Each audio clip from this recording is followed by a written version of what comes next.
What's up guys? In today's video, I'm gonna share my personal experience with the Redmi Note 10 with you, which I've been using for at least more than 3 months. So watch the video till the end to know the pros and cons before you slip out your money from your pocket. So let's get started. So firstly, let's start with the build and design. This time, the Redmi Note 10 comes with a polycarbonate back panel, and the design provided here looks pretty cool, but due to its glassy back, it can get scratched if you don't use a good quality case. But as always, Redmi has provided a clear case in the box, so at least for some time you don't have to worry. An interesting thing is that it packs a big 5000 mAh battery, which also supports 33 watt fast charging. But one thing I want to say, that even after having a big battery, they have managed to keep the phone as light as 178 grams and as slim as 7.8 mm. And I'm very happy to use a lightweighted phone in 2021 because companies have almost stopped making such handy phones, right? So I want to conclude this point by saying that if you're one who wants a comfortable, lightweight and slim phone, then you're good to go with this. Now talking about its display, it comes with a full HD plus 60Hz AMOLED display, and as you can see this time, they have moved the selfie camera to the center. So this Note 10 comes with a pretty handy and comfortable display size of 6.43 inch, and it's neither too big nor too small. Especially if you are comparing it with today's phone, this display has a pretty sweet spot. Now when it comes to usability in outdoor conditions, it gets very bright, and Redmi claims that its peak brightness can go up to 1100 nits. And I want to clear that it has a super bright display. But just because it has 1.1K nits brightness, that doesn't mean it's like or even close to the flagship displays. But I can very easily assure you that it's the brightest in the price range. Also, if you watch movies and series on Netflix and Prime, then it's going to feel amazing because of this bright AMOLED display. And this notch just disappears while you're watching anything. And due to this center punch hole, this gives a modern look and looks too good. Talking about the protection used on the display, it's Gorilla Glass 6. So it's a plus point, but never ever believe on those so-called Gorilla Glasses, because we all know that glass is glass and glass breaks. Anyways, this also supports full HD playback on OTTs like Prime and Netflix, and also supports HDR playback but only on YouTube. Although there is no high refresh rate, but it's a good AMOLED display, due to which you get that always on display feature. And as you can see that MIUI gives you a ton of features, but there is a catch, that this only works for 10 seconds on your screen and then automatically turns off. I think that they have played wisely because we all know that providing an AMOLED at this price is not easy, due to which they have might used a cheap display, and as you know that there is a screen burn problem in AMOLED. So to avoid that, they have set a limit. Anyways, I would prefer a good AMOLED display over any high refresh rate LCD.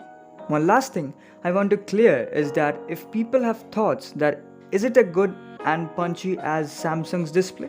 The clear answer is no, because Samsung calibrates its color in a very boosted and punchy way, due to which colors looked oversaturated, but this display shows near to natural colors.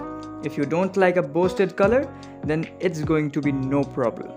Honestly, ending this point by saying that it's a bang for your buck. And I would end this display department by giving it a 4 out of 5. Anyways, talking about its battery and charging, this phone packs inside a 5000 mAh battery, along with that you get a 33 watt fast charger to quickly juice up the battery. But this 33 watt fast charger feels more like a 18 or 22 watt one. Apart, its battery life is average even after having a big battery, but it will make through your day with medium to light usage after you need to plug it in. In short, it should last you around 6 to 6.5 hours of SOT. Talking about the charging speeds and time, ever after supporting 33 watt charging, it takes 1 hour 30 minutes to fully juice up the battery. For a 33 watt charger, it feels slow, because if you look at other brands providing the same charger and battery, are getting charged in an hour and some minutes. Some problems that I faced while charging is that after putting it to charge, within a few minutes, it gets heated. The temperature crosses the 40-degree mark, and in summer times, it has even crossed the 45-degree mark. I have never seen such a heated phone, and as it heats, it becomes uncomfortable to carry. You can feel the heat in your pants. So if you want a fast charging phone which doesn't heat, I would suggest you to skip this one and rather go with some Realme phones. So ending this part by giving it a 4 out of 5. Now let's talk about the most awaited part, the performance. This Note is powered by a Snapdragon 678 processor, which is a fairly powerful chipset in this price. Now you just can't complain about getting a very high performance at such a price. This scores around 2,64,000 in Antutu and Geekbench, and it handles day-to-day tasks, social media apps very smoothly, just like a champ. So no issues regarding that. This phone comes with 464GB of fast UFS 2.2 storage and LPDDR4X RAM, due to which opening, closing and installing apps are very fast, especially if you are planning to upgrade from an eMMC storage type phone, then it's going to feel blazing fast. Now quickly discussing about gaming, generally you don't get to see extreme performance, but in this case it's actually pretty good. You can easily play heavy games like Asphalt 9, COD and BGMI smoothly. The graphics settings which you will get in BGMI are Smooth plus Ultra, Balanced plus Ultra and maxes out a HD plus High, offering a good gaming experience. Although there are FPS drops, but mostly it works very smoothly at Smooth Ultra if you love to play COD and Asphalt. They can also be played without much hiccups and lags. One major problem that I faced was that it gets heated like a frying pan. Yes, it is, I'm not exaggerating it. Initially, the temperature remains normal, but after 15 minutes, it starts heating. Gets as heated as 48 degrees Celsius, and at times it has also touched 50 degrees Celsius, and you just can't touch the screen for too long. You can feel the burn, and naturally a lot of FPS drops can be faced, which spoils the gameplay. Concluding, if you are a light user who does light gaming and mostly use daily apps, it's perfect for you. So I would give it a 4 out of 5 in terms of performance. Now let's have a look at the cameras. It comes with a quad camera setup, a 48 megapixel main camera, and this is equipped with a Sony IMX582 image sensor. And due to this sensor, the photos turn out to be clear, colorful, sharp and contrasting. The image seems pleasing to the eye and it justifies the price point. Here are some examples. In daylight, it's capable of taking some really good shots. The dynamic range seems to be okay, and at times the HDR mode doesn't work properly and the pics turn out to be over and underexposed. Coming to the ultra wide angle lens, which is an 8 megapixel shooter, and it seems to do a fine job considering the price range.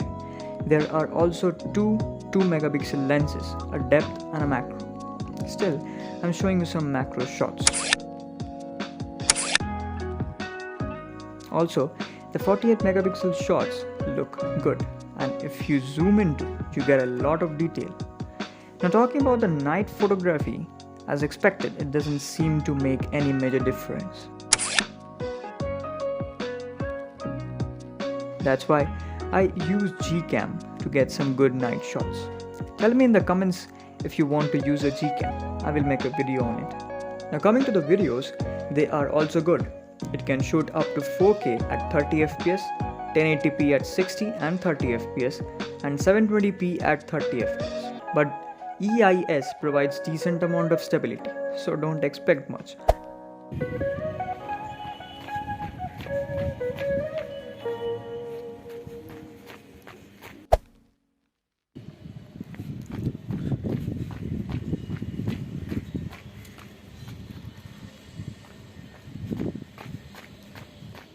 Now talking about its network connectivity, as you should know that this is a 4G device, and I have used both Airtel and Jio SIMs for the past 4 months, and I have received very good upload and download speeds. And you also get that Wi-Fi calling feature. So it's all good here.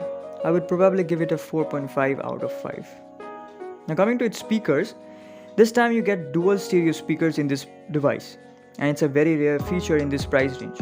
So initially I was also overjoyed like you by just knowing that feature, but wait, after using it for 4 full months, what I can say you is that it is more like a gimmick feature, because it seems that if they have divided one speaker into two, although you physically get two set of speakers, but they sound just average, and in my case it's below average because it has a 80:20 ratio, that is 80% volume comes from the bottom one and 20% comes from the upper one, and that too at 80 and 90% volume.